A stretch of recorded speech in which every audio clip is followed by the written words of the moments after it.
Good morning everyone. Welcome to Swastik education campus standard third subject GK general knowledge. Okay, तो आज हम पढ़ने वाले बच्चों जनरल नॉलेज में चैप्टर 15 में है सम इंस्ट्रूमेंट्स एंड इक्विपमेंट। क्या नेम है चैप्टर का? Some instrument. मतलब कि इंस्ट्रूमेंट का मीनिंग क्या होता है? जो साधन आते हैं जो डॉक्टर यूज़ करते हैं, कोई काम करने में हम यूज़ करते हैं, मशीन रिपेयर करने में, तो इस सब को क्या बोलते हैं बच्चों? इंस्ट्रूमेंट। Okay, and equipment. जो इक्विपमेंट आते हैं वो भी अलग साधन आते हैं, वो यहाँ पे दिए गए हैं नीचे। जो डॉक्टर के आते हैं, कोई कारीगर होते हैं उसके आते हैं, जो हम कभी पढ़ने में भी यूज़ करते हैं वो भी इक्विपमेंट होते हैं। क्या होते हैं? इक्विपमेंट। ओके, तो आज हम देखेंगे Pictures of some instruments and equipments are given below. Write the names of the professionals who use them. Choose your answer from the box given below. तो यहाँ पे नेम दिए गए बॉक्स में, तो ये कौन यूज़ करता है ये थिंग्स, उसके यहाँ पे नेम दिए गए हैं। तो आपको ये पिक्चर को देख के, जो सारे इंस्ट्रूमेंट्स है उसको देख के आपको यहाँ पे नेम राइट करना है। ओके, तो फर्स्ट पिक्चर है वो तो देख के ही आपको पता चल जाएगा कि ये जो एक इंस्ट्रूमेंट्स है ये इसका कौन है। तो यहाँ पे दो दिया गया है, एक एथोस्कोप है और यहाँ पे एक वो बीपी को चेक करने का मशीन है। तो ये कौन यूज़ करता है? डॉक्टर। ओके, तो ये यहाँ पे डॉक्टर लिखेंगे। नेक्स्ट है, तो यहाँ पे आप देख रहे हो मशीन्स में यहाँ पे उस पर से यहाँ पे चेयर दी गई है और यहाँ पे ये मशीन्स दिया गया है ऊपर। तो ये किसके लिए है? जो डेंटिस्ट, जो हमारे दांत खराब हो जाते तो हम जाते वहाँ पे, तो ये मशीन आपको देखने मिलेगा। इसके जैसा मशीन यहाँ पे आपको लेटा देंगे और आपके दांत चेक करेंगे। तो ये मशीन से डेंटिस्ट का। ओके, दांत चेक करने के लिए, जो हमारे टीथ होते हैं ना उसको चेक करने के लिए ये मशीन्स को यूज़ करते हैं। यहाँ पे है थर्ड नंबर में पैथोलॉजिस्ट। क्या है ये? पैथोलॉजिस्ट, जो पढ़ने में हम यूज़ करते हैं, कुछ देखना है, कुछ एक्सपेरिमेंट प्रयोग करते तब यहाँ पे ये पैथोलॉजिस्ट का ये उपयोग होता है। ओके,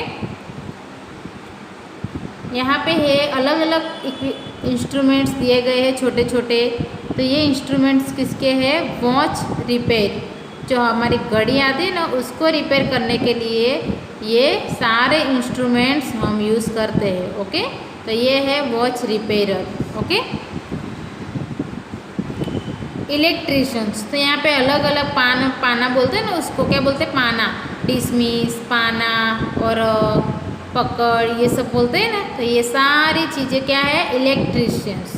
क्या है? इलेक्ट्रिशियंस। ओके, तो यहाँ पे ये सारी इलेक्ट्रिशियन इंस्ट्रूमेंट दिए गए हैं, बोल्ट और ये सारे चीज़ हम यूज़ करते हैं। ओके, आपके घर में भी होगे ना बच्चों, ये पकड़, डिसमिस, सीजर, ये सब होगे ना। नेक्स्ट है कॉबलर। जो कॉबलर क्या यूज़ करता है? जो हमारे ये शूज़ आते हैं उसको रिपेयर करने के लिए। तो यहाँ पे शूज़ दिए गए हैं, बाजू में ये पॉलिश करने के लिए और यहाँ पे हथौड़ी, सीजर, ये सब चीज़ दिए गए। ये किसके लिए है? कॉबलर के लिए। ओके, तो ये कौन यूज़ करता है? कॉबलर। ओके, नेक्स्ट पेज में दिखेंगे। नेक्स्ट में है ये जो इंस्ट्रूमेंट्स है वो किसको वो करने के लिए? Motor mechanic. जो मोटर आते हैं ना हमारे, हम छोटी छोटी मोटर यूज़ करते हैं, ये सब के लिए ये इंस्ट्रूमेंट रिपेयर करने के लिए यूज़ होते हैं। ओके, तो मोटर मैकेनिक है। क्या है ये? Motor mechanic. टेलर, तो टेलर का आपको देख के पता चल जाएगा। तो ये सारी थिंग्स जो उसके आसपास पड़ी है वो सारी ये मशीन रिपेयर करने में यूज़ होती है। तो ये सारी थिंग्स टेलर की मशीन्स के लिए है। ओके, जो हम सिलने के लिए यूज़ करते हैं ना वो। तो यहाँ पे है फोटोग्राफर। तो ये सारा आपको देख के पता चल जाएगा कि ये सारे फोटोग्राफ के इंस्ट्रूमेंट्स है। तो यहाँ पे ये फोकस करने के लिए है, ये कैमरा है, ये भी कैमरा है। ओके, तो यहाँ पे ये सारा फोटोग्राफर की थिंग्स है। प्लम्बर, तो प्लम्बर क्या यूज़ करता है? ये सब, ये पकड़ दिखते हैं ना आप, ये पकड़ भी प्लम्बर के लिए है। जो हम नल यूज़ करते हैं, पाइप नापते हैं तब में ये प्लम्बर की थिंग्स यूज़ करता है प्लम्बर। ओके, मेसन्स, तो ये सारे मेसन मतलब कि जो कड़िया काम करते हैं ना बच्चों, मेसन्स जो कड़िया काम करते हैं बिल्ड बांधने का, ये सब कौन यूज़ करता है? मेसन्स, जो कड़िया बोलते हैं ना उसको, कड़िया काम करते हैं, तो ये लोग मेसन्स लोग ये सारी थिंग्स यूज़ करते हैं। कारपेंटर, तो कारपेंटर ये सारे जो फर्नीचर बनाते हैं उसमें ये सारे इंस्ट्रूमेंट्स, ये थिंग्स कारपेंटर यूज़ करते हैं। तो कारपेंटर्स का काम क्या है? Would furniture banana. ओके, तो ये सारे इंस्ट्रूमेंट्स के जो नेम लिखे हैं नीचे वो आपको सेम आपकी नोटबुक में राइट करना है। नाउ देन नेक्स्ट हम देखेंगे चैप्टर 16। ओके, यहाँ पे 16 चैप्टर है, उसका नेम है the contents and the ऑसेंस।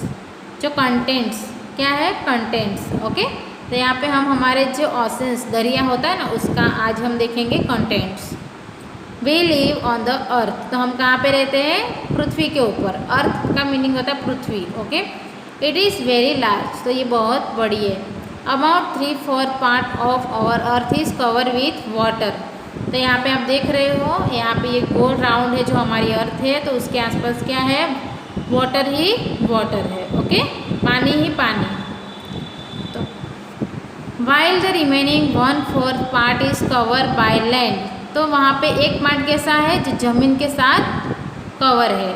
Very large bodies of water on the earth are called oceans, तो वहाँ पे ज़्यादा वाटर होता है उसको क्या बोलते हैं? ओशंस, दरिया। Okay, very large tracts of land on the earth are called continents, तो very large tracts of land, तो जहाँ पे ट्रैक्ट्स ज़्यादा होते हैं उसको बोलते हैं continents. Okay, there are 4 oceans which the Pacific oceans, Atlantic oceans, the Indian oceans and the Arctic oceans. जो हमारे जो बोलते हैं ना सागर, क्या बोलते हैं उसको? ओशंस को सागर बोलते हैं ना, अरब सागर, पैसिफिक सागर, आर्कटिक ओशन, इसको बोलते हैं गुजराती में सागर।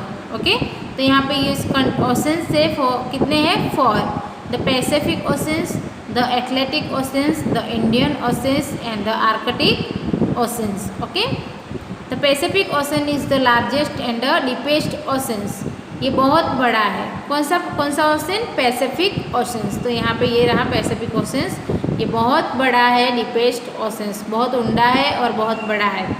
While the Arctic ocean is the smallest ocean, जो आर्कटिक है वो बहुत छोटा है। तो आप यहाँ पे देख रहे हैं, ये रहा पैसिफिक ओशंस। क्या है ये? पैसिफिक ओशन बहुत बड़ा है। ओके, और एटलांटिक यहाँ पे है, एटलांटिक ओशंस एंड आर्कटिक कहाँ पे है बच्चों? यहाँ पे ओनली एटलांटिक एंड पैसिफिक के बारे में बताया। आर्कटिका यहाँ पे है, एंटार्क्टिका यहाँ पे है और आर्कटिक ओशंस यहाँ पे है और एटलांटिक यहाँ पे है। ओके, तो ये सारे जो पृथ्वी राउंड दिखाती है उसके आसपास क्या है? ओशंस। ओके, तो कौन से ओशंस? ये पैसिफिक बहुत बड़ा ओशंस है, पैसिफिक, और यहाँ पे एटलांटिक ओशन से जो दोनों पृथ्वी के बीच में है। Okay, Africa and south Africa के बीच में क्या है? एटलांटिक ओशंस, और यहाँ पे यूरोप के नीचे क्या है? Arctic oceans. ओके, और हमारा ये एशिया है उसके पास है पैसिफिक, जो मैंने आपको दिखाया था ना अभी, पैसिफिक ओशंस। ओके, तो ये सारे ओशंस यहाँ हमारी पृथ्वी के आसपास ही है। और यहाँ पे एंटार्क्टिका है, कौन सा है? Antarctica. Okay, there are 7 continents, Asia, Africa, Europe, Australia, North America, South America and Antarctica. जो हमारे खंड बोलते हैं उसको क्या बोलते हैं? हिंदी में बोलते हैं खंड। हमारे खंड कितने हैं? वर्ल्ड्स के खंड जो कंटेंट्स आते हैं तो 7 है। कौन से?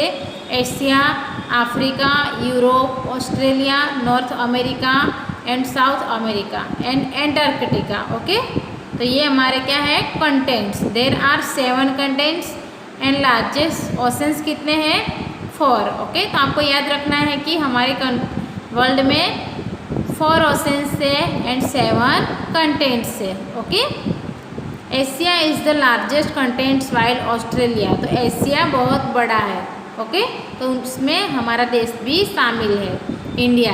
ऑस्ट्रेलिया क्या है? एक स्मॉलेस्ट है, स्मॉलेस्ट कंटेंट है। India our country lies in Asia. Okay, तो हमारी कंट्री किस में आती है? एशिया में। तो आपको यहाँ पे देखा नॉर्थ अमेरिका, साउथ अमेरिका और Europe, Asia, Africa, Australia. Okay, तो यहाँ पर 7 कंटिनेंट्स दिए गए हैं। तो आपको कभी भी कोई एक क्वेश्चन पूछे कि हमारे यहाँ कितने कंटेंट्स है, तो आपको यहाँ आंसर देना है 7 कंटेंट्स। कौन से? Asia, Africa, Europe, Australia, North America, South Africa and Antarctica. Okay, तो यहाँ पे एक्सरसाइज दी गई है, match the column A and B by writing the correct answers from the column B. Largest continent, तो सबसे लार्जेस्ट कंटेंट कौन सा है? Asia. Largest oceans, the Pacific. The smallest continent Australia and smallest oceans Antarctic. Okay, तो ये same इतनी activity आपको आपकी नोटबुक में राइट करना है। तो यहाँ पे हमारे चैप्टर 15 एंड 16 कंप्लीट हो रहा है। तो आपको ये सेम होमवर्क आपकी नोटबुक में राइट करना है। So thank you so much everyone.